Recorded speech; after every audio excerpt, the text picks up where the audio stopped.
Hey everybody, welcome back to the channel. Make sure to like, comment, and subscribe for more content like this. This video I'm going to talk about, I've read the first 16 volumes of My Hero, and I wanted to talk about it.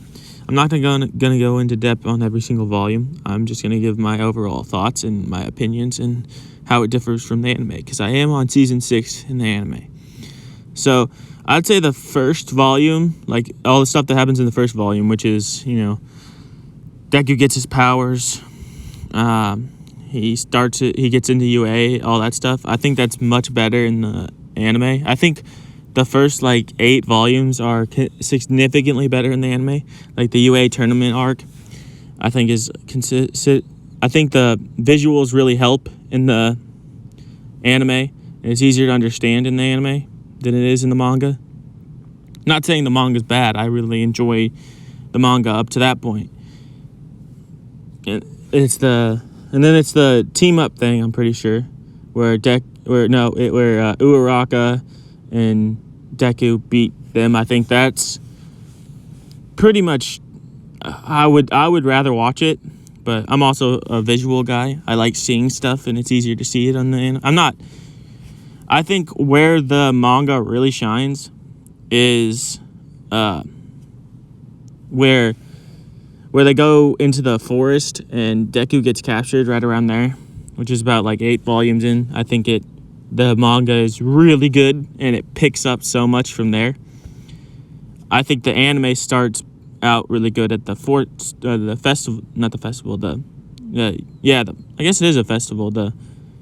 festival arc. I think it's really good there. So I think there's a little difference there. I do prefer the anime, but I'm going to continue to read all the manga. I think right now where I'm at, all the Overhaul stuff is incredible in both. Either way you want to do it. I think Overhaul is an incredible villain. I think Stain was really good. I will give it that. That one part where it was incredibly good in the manga as well. That was early on. But I think that was just really, really good writing to begin with. Stain was just a very well-written villain. And, he's still alive, so he can always come back.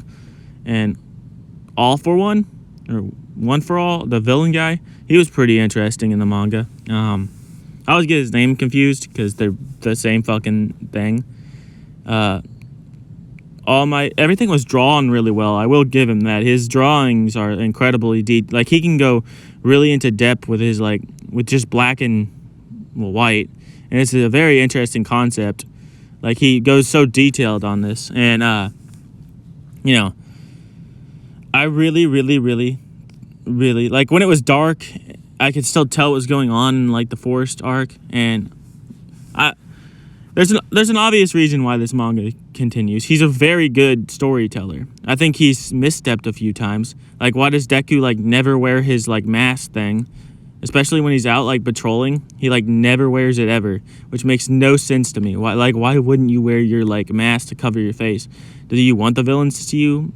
But, I feel like he's very good at the background characters in the manga and, keeping them interested and making the unique character designs and, the villains, making it's very easy to read. It's very easy to know who's talking, who's not, who's saying, because the speech bubbles are always there, and Izuku's weird and quirkiness comes out just as well in the manga as it does in the anime. He is a weird, quirky, nerdy dude, straight up 100% without a doubt. That should come across. And his battle with back at the beginning of the series where he battled Shoto in the festival arc, Deku was, I think that came off better in the anime, but Deku, really did, want him to go all out. And that, frustration, that built-up tension between Bakugo and Deku really shined in this, because you could, Bakugo was left in the dark, and he knew this guy his whole entire life, and then all of a sudden he got a quirk. He's like, what the fuck? How'd you get this quirk? Now you're all fucking powerful and shit? God damn it. And it was pissing him off seeing this, kid that he used to, bully. Which is really wild to me why everyone loved... I mean, I like Kacchan, so I guess it's not weird. But, he's one of those characters that seems like most people don't hate. And, the manga, it's beautifully done. and it's a very well, like, good story, and I'm gonna continue reading it. The overhaul, the Lemillion stuff, oh my god, it's gonna crush me when, you know, he loses his powers and stuff. And the, like, tension is just as dramatic. It's not just as dramatic because you can't have the music, but, like, I feel the, you know, I have to save this person, I have to save this person, I have to do this, I'm a hero. Like, it's a very, you know, good concept. And Sun Eater comes out just as awkward as ever. And I like his little, like, he doesn't want to leave blank pages in the manga, so he'll, like, write stuff about, like, characters and stuff. I think that's smart. I think that's really smart. Like, I don't want blank pages in my manga. That would make me upset. And he thinks the same thing. So there's, like, not blank pages. He doesn't like doing that, so he'll, like, write, like, character information and extra stuff. And, you know, that's very good. I think Mineta comes off a lot worse in the anime. I don't know if that's just me or if, like, the whole community thinks that, but, like, his, like, little blurbs where he's being a fucking pervert weirdo, I think come off so much worse in the anime. Like, they're there and they're annoying, and I do think he is a pervert. Do I hate him? He's all right. I wouldn't say he's, like, the worst character of all time. I don't hate him as much as the community does, which probably... I do think his... Later, if he makes this comment in a manga, I have no idea. The comment about Eri and how she would be a looker when she gets older, that's a little much because she's, like, fucking, like, 5. And I really liked I think the punch that he gave, like, that muscular dude was better in the anime.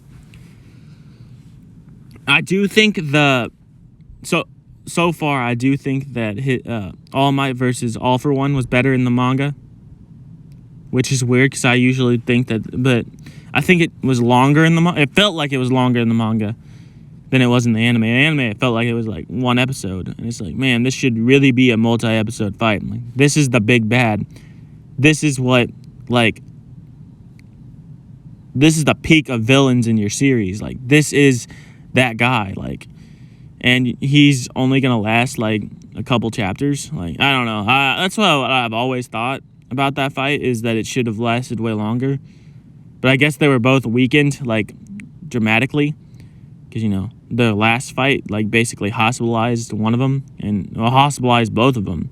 Because the dude's on, like, a thing to help him breathe. And I do wish we learned more about him. But right now, I really like Overhaul. He's not my favorite villain. And also, knowing where Shigaraki goes, I really like his, like, arcs. Like, seeing him be a whiny little bitch and knowing where he goes, I think is interesting. He does come off just as whiny and annoying back then as he did in the manga, and Toga comes off. The villains are really well, everything about them are really good in the manga. I would say they're probably better in the manga, to be completely honest. At least back then, but, you know, I don't know. I really love this series, and I'm really excited to see where it goes. I know where it goes, but I'm going to continue reading, and I'm going to continue until I catch up. And it's just, like, so hard. Like, it's so good to see a series I love, you know, in the manga form, in its truest state. This is what it was supposed to be. The anime is the adaptation of the story, and I love seeing it like this. Like, I think it's incredible. No matter what anyone else says, I think this story is well done. It's not, like, the greatest story of all time, but it's hard to... I do think he did a really good job at, you know, doing the manga. Anyways, that's going to do it for this video, and I'll see you guys in the next one. Peace.